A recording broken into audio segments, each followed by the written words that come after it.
Today we're tackling something pretty much every English learner runs into. That feeling when, listening just falls apart. Yeah. You've done the work right, grammar seems solid, you know plenty of words, maybe you can even write pretty well. But then a native speaker starts talking, like really talking at normal speed. And suddenly it's just noise, one long blur, and you're just nodding, hoping you don't get asked a question. Oh, yeah. That's incredibly common. It's maybe the most universal frustration point. You think, I know these words on paper. Why can't I understand them? And look, the sources we looked at confirm this is a standard part of the journey. Everyone hits this wall. But the really good news is your ear can be trained. It's like a muscle. And you don't need, expensive classes or to move abroad. There are solid methods, things you can do systematically. Okay, so that's our mission for this deep dive. We're going to really dissect this. First, why is listening so hard? What's actually happening in your brain? It's not just about speed, is it? No, not at all. There are cognitive things going on. Then we'll get practical. How can you build like an English bubble around yourself, even if you're stuck at home? Yep, creating that environment. We'll break down specific training techniques, the levels method people talk about, and this powerful thing called shadowing. Crucial techniques. And finally, how do you actually stick with it? Build a habit so understanding stops feeling like hard work and becomes more automatic. Exactly. It's a journey, right? From that constant mental translation, that panic, to just hearing and understanding effortlessly. And we'll show you how these small, focused daily actions can genuinely break down that barrier, often much faster than you'd think, maybe even see real changes in a few weeks. All right, let's dig in. Before we talk solutions, we need to really understand the problem. Why does spoken English trip people up so badly, even when they know the grammar? Okay, so the sources consistently point to three main things. They all kind of interact with each other. They all feed into that gap between how fast natives speak and how fast your brain can process a foreign language. The first one is probably the most obvious. It's the translation lag. Right, this is where your brain is trying to do two things at once, like hear English, translate to native language, understand, then try to catch the next word. Precisely. When you listen in your own language, it's instant. Sound hits brain, meaning appears. Boom. But with English, especially early on, there's this instinct to verify. You hear an English word, your brain wants to quickly translate it back to your native language just to be sure. And that takes time. Milliseconds, maybe, but time. Exactly. And in a normal conversation, those milliseconds add up incredibly fast. So while you're busy confirming word number 3 in your head... The speaker's already on word number 10. Yeah. Or sentence number 2. So you're perpetually behind, always playing catch up. That's the feeling. You're so focused on decoding what was just said that you miss what's being said now. You lose the flow, the context, everything. The whole goal of listening practice, really, is to eliminate that translation step, to get straight from sound to meaning, just like in your native language. But okay, how do you stop translating if you don't know the word instantly? Isn't that lag just inevitable until you're fluent? Well, that ties directly into this second big challenge, the pronunciation paradox. You see, learners expect words to sound like they look, based on the spelling. Textbooks often reinforce this, right? Clear pronunciation. But real spoken English, it's messy. It's efficient. We change sounds, we drop sounds, we connect sounds in ways that spelling just doesn't show you. Okay, give us the classic example, the one everyone struggles with. Let's use comfortable. Spelling suggests, what, maybe 4 clear syllables? Comfortable. Yeah, something like that. But how does a native speaker usually say it? Much shorter. The stress is all on the first syllable, C-O-M-F, and the rest. It gets squashed. Those middle vowels often become just a weak, lazy sound, more like comfortable, or even faster, comfortable. Comfortable. Wow, yeah, that's very different. You're waiting for statable, and it never really comes. Yeah. Exactly. You're listening for specific sounds based on letters, and they aren't there. Instead, you get this reduced vowel sound. It's called the schwa, phonetically like an upside-down E. The schwa. The bane of English learners everywhere. It really is. It's the most common vowel sound in English, and it pops up in almost all the unstressed syllables. Native speakers reduce these unstressed parts automatically to save time and energy. But if you're listening for the full vowel sound because of the spelling, you'll just miss the word entirely. You're decoding the wrong sound pattern. So learning the word isn't enough. You have to learn its sound shape in real sentences. Precisely. how it sounds when it's unstressed, when it's spoken quickly. Okay, that makes a lot of sense. And this idea of squashing sounds, that leads to the third barrier, right? Something about rhythm. Yes, exactly. The unfamiliar rhythm. This is fundamental. See, many languages are what linguists call syllable timed. Think Spanish, French maybe. Each syllable gets roughly the same amount of time, like rhythmic beats. Ta ta ta ta. English isn't like that. English is stress timed. This means we don't give equal time to every syllable. Instead, we rush through the less important words, the little grammar words like a, the, is, ate, to. We compress them, make them really short and weak. So you can land harder on the important words, the meaning words. Exactly. The nouns, the main verbs, the adjectives, the adverbs, those get the stress, the emphasis, the time. This creates a completely different rhythm. It's more like a dot dash pattern. Or sometimes people say it sounds like Morse code or galloping. Stress words are the beats. Unstressed words are the quick steps in between. Right, so if your ear is tuned to that steady syllable-timed beat from your native language. Then English just sounds like this chaotic, uneven rush of noise. You can't find the steady pulse you're expecting. And you mentioned connecting words, that's part of this rhythm too. Absolutely. To maintain that stress-timed rhythm smoothly, we naturally link words together. And those connections often change the sounds at the word boundaries. So if your ear isn't trained for that rhythm and for those connections and reductions, you just hear a fast, unbroken stream, not distinct words. Wow, okay. So it's the translation habit, the weird pronunciation changes, and this completely different stress-based rhythm. No wonder it's hard.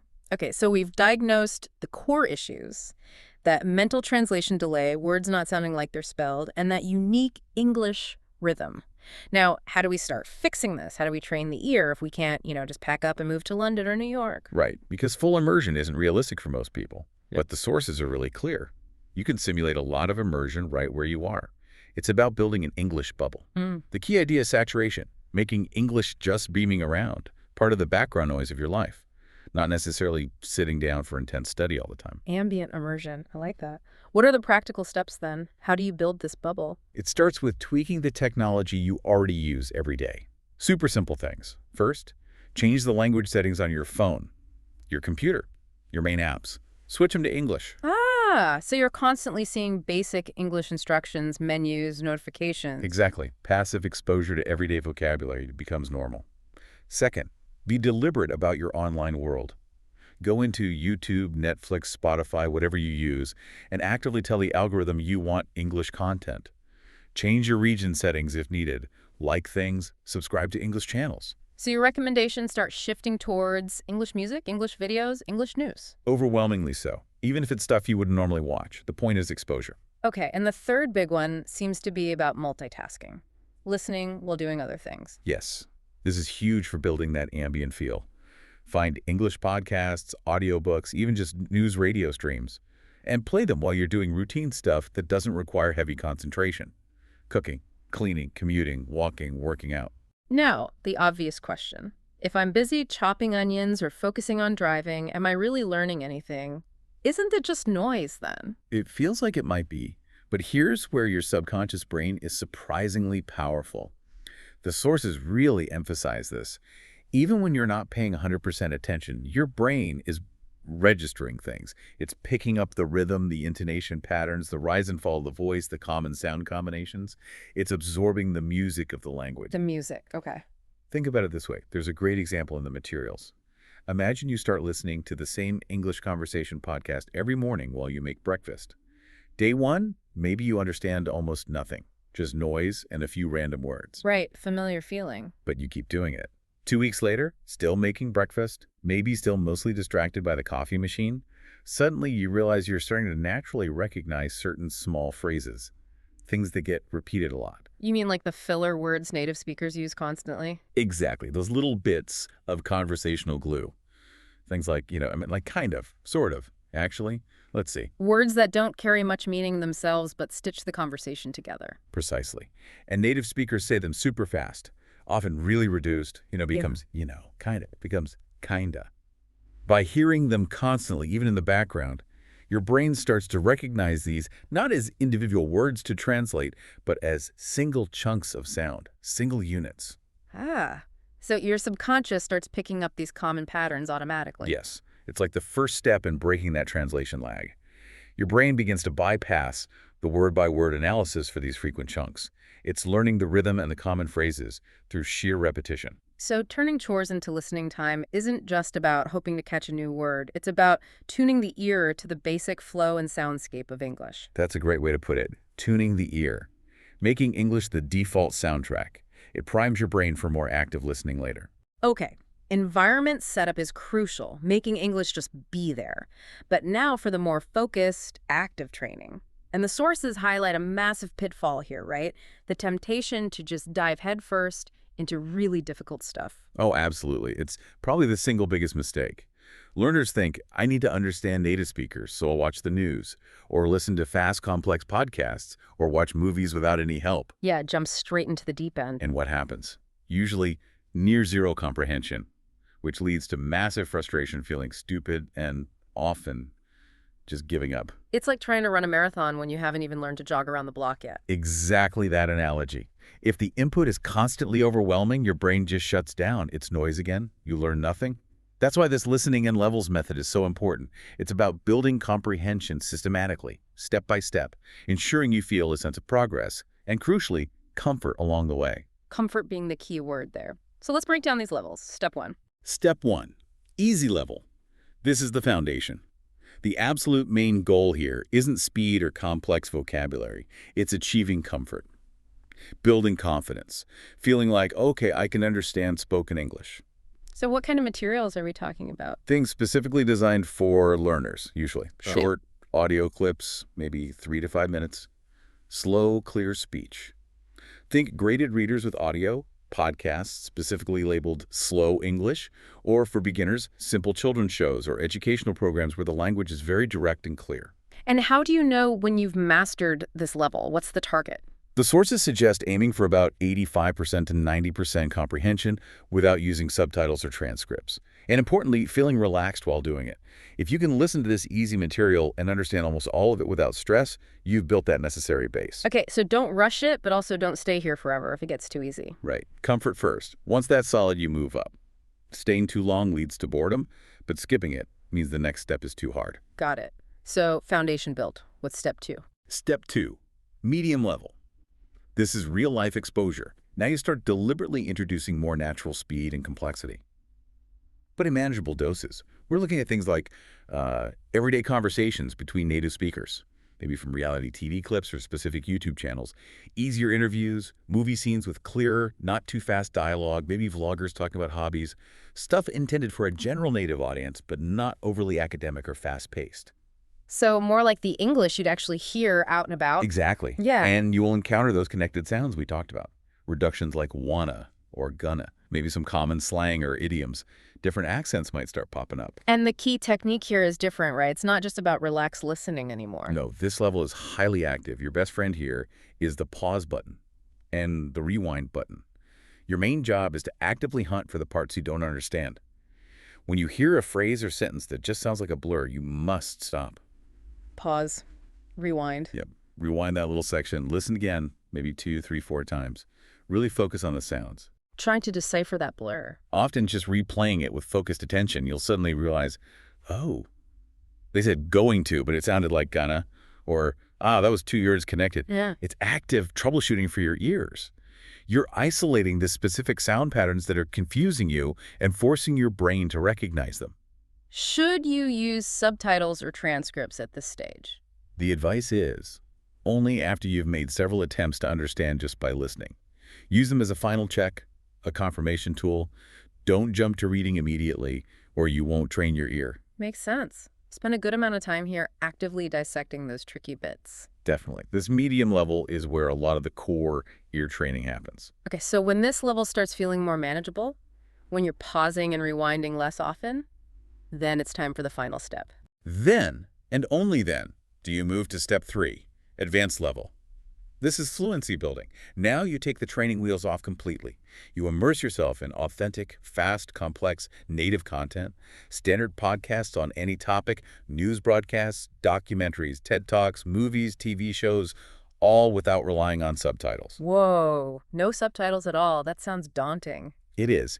And the goal here actually shifts slightly. You're probably not going to understand 100%, and that's okay.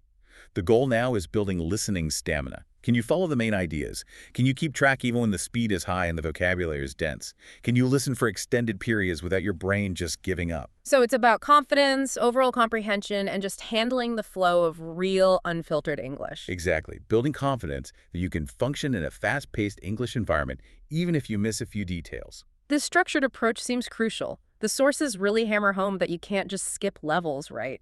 Absolutely not. Trying to jump from easy to advanced is why so many people get stuck. You need that middle step to bridge the gap, to actively train your ear on those real-world sounds before facing the full onslaught. Build the foundation, then the walls, then the roof. Okay. We have the immersion environment cooking in the background, and we have the levels method for structured, active listening. Now, let's get into the really specific exercises.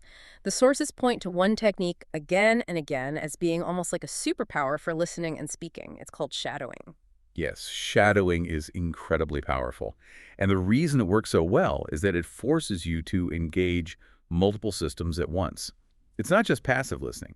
It connects your ears, your brain, and your mouth. You're physically producing the sounds, which helps solidify those patterns neurologically. Okay, walk us through it. How does someone actually do shadowing? Is there a beginner version? Definitely. For beginners, start small and slow. It's called phrase-by-phrase repetition, or sometimes listen and repeat. Pick a very short audio clip, maybe 30 seconds, maximum a minute, from your easy or early medium level material. Something clear. You listen to the very first phrase for a short sentence, just a few words. Okay. Then you immediately hit pause. And then you repeat that phrase out loud, trying your absolute best to copy everything about how the native speaker said it. Not just the words, but the speed, the rhythm, the intonation, the melody. So you're mimicking them, these As rock. closely as humanly possible. Then you unpause, listen to the next phrase, pause, and repeat that one, sentence by sentence, or even phrase by phrase if needed. It sounds almost like learning a song by ear, line by line. It's very similar. It forces your ear to catch nuances you'd normally miss if you were just listening passively, and it forces your mouth to try and make those same sounds. Okay, so that's the entry-level version. What about when you get more comfortable? Then you can move to simultaneous shadowing. This is tougher, but incredibly effective. Here, you play the audio clip again, keep it short initially, and you start speaking at the exact same time as the recording. Like you're their shadow, or an echo that's right on top of them. Whoa, okay, so you're listening and speaking simultaneously. Yes, you try to stay just milliseconds behind the speaker, mirroring their pace, their rhythm, their ups and downs. The amazing thing here is it almost forces the translation part of your brain to switch off. You simply don't have time to translate when you're busy trying to listen and speak at the same moment. You're forced into just processing and reproducing the sounds directly. Exactly. It bypasses the analytical brain and goes straight to the imitative part. What kind of material works best for this simultaneous shadowing? The sources suggest using clips with natural conversational banter. Think short scenes from sitcoms like Friends or The Office. Why? Because that quick dialogue is packed with the natural reductions, the connected speech, the rhythm patterns we've been talking about. Shadowing those forces you to notice and replicate them. And it forces your mouth to get used to making those sounds, building that muscle memory. Huge benefit. Shadowing isn't just about listening. It dramatically improves your own pronunciation and fluency because you're physically practicing the sounds and rhythms of native speech. Your speaking starts to sound more natural, too. It really sounds like a holistic workout for language skills. It is. It's probably the closest you can get to internalizing the music of English without having grown up with it. Okay, speaking of the music and those connected sounds, shadowing helps you mimic them, but we also need to consciously focus on understanding them when we hear them, right? Absolutely. That leads us to technique B. Focus on connected speech and sound patterns. We really have to hammer this home.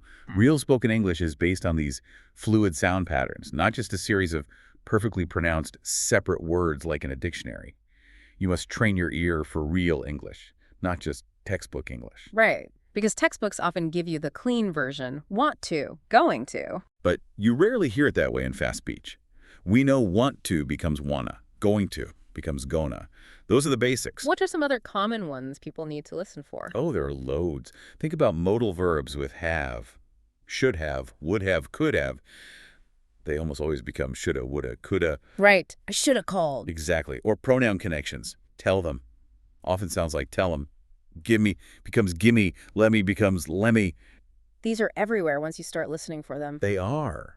And then there are sound changes at word boundaries. A really big one, especially in American English, is the T sound. Ah, yes, the T that doesn't always sound like a T. Right. When a T falls between two vowel sounds, it often becomes this very soft, quick sound. It's called a flapped T, and it sounds almost exactly like a quick D sound. So the word water. You might expect a sharp T, but you'll often hear water.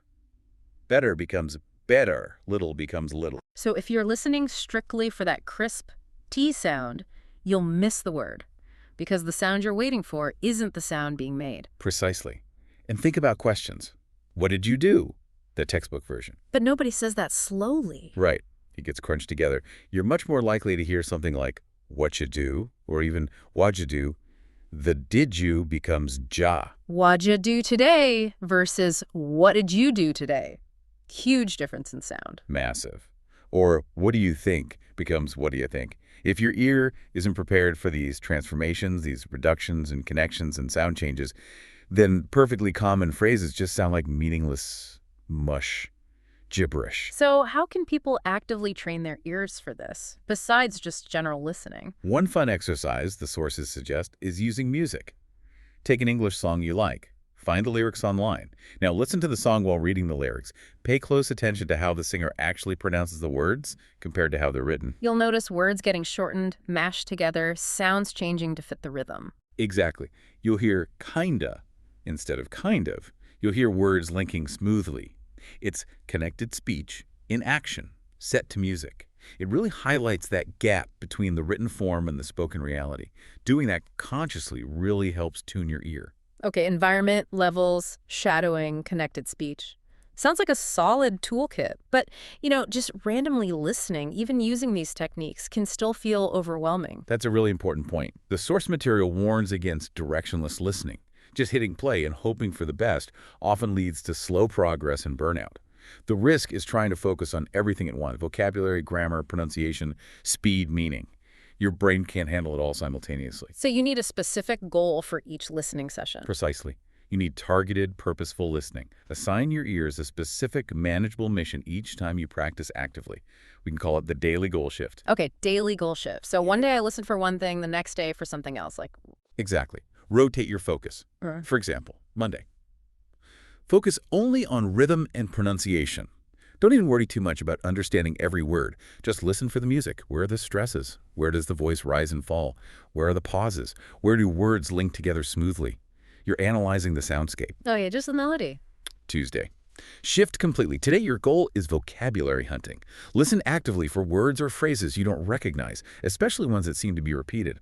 Have a notebook ready. Jot them down quickly to look up later. You're building your word bank. Got it. Vocab day. Wednesday. Focus solely on tone and emotion. Ignore the precise words for a moment and try to identify the speaker's feeling. Are they happy, sad, sarcastic, angry, excited? How do they convey that through pitch, volume, speed? You're learning the emotional layer of the language. Interesting. So by rotating the goal, you're not demanding your brain do everything at once. Yes. You're doing focused drills on specific auditory skills. It's like interval training for your ears. It prevents overload, makes the task feel less daunting, and ensures that each session directly strengthens a particular aspect of your listening comprehension. Makes perfect sense. Now, related to this focus, what about different accents? English isn't monolithic. Crucial point. You absolutely need to expand your auditory range. Yeah. If you only ever listen to, say, standard American news anchors, the first time you hear someone with a strong Scottish accent or Australian or Indian English accent, you'll likely feel completely lost again. Right. The rhythm, the vowel sounds can be quite different. How do you tackle that? You apply the levels method again, but specifically target different accents. Don't jump into a super fast, thick accent immediately. Find materials featuring the accent you want to understand, maybe interviews on YouTube, specific podcasts, movie clips. Start with something relatively clear and maybe a bit slower if possible. Listen purposefully. Maybe focusing first just on the new rhythm or vowel sounds. Use subtitles initially if you need to, just to tune your ear. So, targeted exposure, starting easy for each new accent. Yes. Even just 10-15 minutes a day focus on a new accent consistently will train your ear to become more flexible, to recognize the core patterns of English underneath the regional variations. Okay, now how do we bridge all this practice to actual, unpredictable conversations with real people, especially if we're studying alone? Great question. We need to simulate that real-world interaction. Technology helps here. The sources strongly recommend using language exchange apps, things like Tandem, HelloTalk, Speaky. But aren't those mostly for speaking practice? They are, but you can use them strategically for listening. The goal isn't necessarily long, deep conversations at first. Aim for short, 5 or 10-minute chats. The key is exposing your ear to real, unscripted speech from peers. People hesitate, use slang, have imperfect audio, speak at natural speeds. It acclimatizes you to unpredictability. Okay, short bursts of real conversation. What else? Another technique is bridging written and spoken casual English. Spend some time reading how people actually write online in informal settings. Think YouTube comment sections, Reddit threads on topics you like, forums. Notice the casual sentence structures, the idioms, the way people phrase things. And then when you're listening to podcasts or conversations, actively listen for those same kinds of phrases and structures. It helps connect the informal written word you see with the informal spoken word you hear, reinforcing those natural patterns. That's clever. Using reading to prime your listening. Finally, there's one more technique. It's maybe the most confronting, but also potentially the fastest for self-correction, especially when combined with shadowing. Uh-oh, sounds painful. What is it? Recording yourself. Specifically, record yourself doing the shadowing exercise. So you shadow a native speaker clip, but record your own voice doing it. Yes. And then this is the crucial part. You immediately play back your recording and listen to it side by side, or right after, the original native speaker audio. Oof. I can see why that's confronting. You'd hear all your mistakes very clearly. Brutally clearly. But that's the power of it. It gives you instant objective feedback. You can hear exactly where your rhythm is off, where your vowel sound was wrong, where you missed a connection or added an extra sound. Things you might not even notice while you're doing it. Exactly. It makes your errors audible and therefore correctable.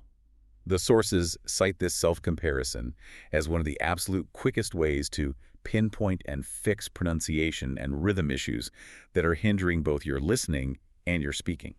All right, we've covered a ton of ground understanding the problems, setting up the environment, the levels method, specific techniques like shadowing and focusing on sound patterns, purposeful listening. But none of this works if it's just something you do occasionally when you feel motivated, right? The final piece is making it automatic, a habit. Absolutely non-negotiable. Consistency is the thread that ties all these strategies together and makes them effective. Listening practice needs to move out of the I should study category and into the this is just part of my day category. Like brushing your teeth, you just do it. How do you make listening practice feel like that? How do you lower the friction? It's about integrating it seamlessly into your existing routines. We touched on this with ambient listening, but make it deliberate. Examples. If you commute, that's your dedicated English podcast time. No exceptions. Replace the music or news in your native language. If you unwind with videos before bed, make the rule. First, a 10-minute English video, maybe something from your median level. Then you can watch whatever else you want. So linking it to things you already do, habit stacking. Precisely. Or replace other background noise. If you normally have music on while cleaning, switch it to an English audiobook or podcast. Even if you're only half listening, it's reinforcing the sounds. It's about maximizing exposure without necessarily adding more study time to your schedule, turning dead time into learning time. And it taps into how our brains learn naturally. Think about learning the lyrics to a song you love. Yeah, you don't usually sit down and memorize them line by line. You just hear the song over and over. Right, on the radio, on your playlist. And after enough repetitions, suddenly you realize you know all the words. Yeah. Effortlessly. You didn't try to memorize them. Your brain just absorbed them through repeated exposure. That's the goal for listening comprehension. Absorption, not just analysis. That's the neurological ideal. You want listening to English to feel less like decoding a secret message and more like just understanding, like that song whose lyrics just pop into your head. Automatic. Effortless. Okay, so let's talk payoff. If someone commits to this consistent daily listening, using the levels, focusing purposefully, maybe doing some shadowing, how long does it realistically take to notice a real difference? Is there a benchmark? The sources often point to a 30-day benchmark. Now, this isn't magic, but it's a time frame where with consistent daily effort, even just 20 minutes of focused listening, plus that ambient background stuff, learners often report a significant, noticeable shift. 20 minutes a day for a month. What kind of shift are we talking about? It's often not gradual day by day.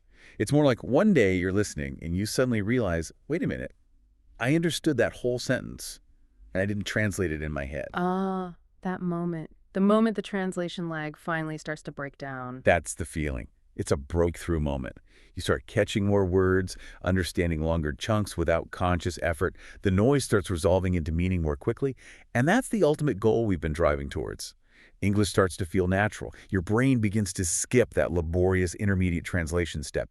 Understanding becomes more direct, more instant. The lag shrinks, the panic recedes. Exactly. And that feeling, that sense of, wow, I actually understood that, is incredibly motivating. It fuels you to keep going because you can feel the progress happening. It moves from being a chore to being rewarding. Hashtag tag outro. Okay, that feels like a really comprehensive roadmap.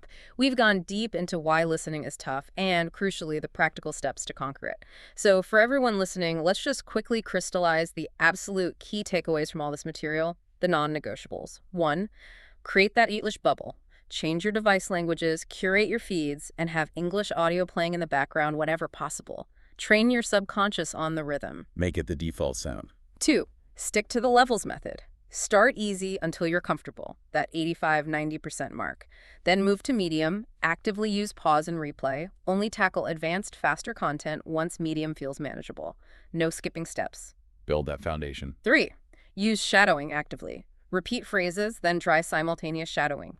Mimic speed, rhythm, intonation. It trains your ears, brain, and mouth. Connects everything. 4, become obsessed with real sound patterns. Listen for connected speech, wanna, gonna, shoulda, reductions, and sound changes like the flat T. Expect reality, not the textbook. Train for real English. And 5, listen with purpose. Rotate your daily focus, one day rhythm, next day vocab, next day tone. Don't try to do everything at once. Makes it manageable and effective. Targeted practice. Right. And maybe the final thought, connecting all these pieces. Just remember that fluency, especially listening fluency, isn't some magical state you suddenly achieve overnight. It's built brick by brick. Every single time you choose to listen, every time you rewind to catch a tricky phrase, every time you practice shadowing for 5 minutes, you're laying another one of those bricks. You're dismantling that translation barrier piece by tiny piece.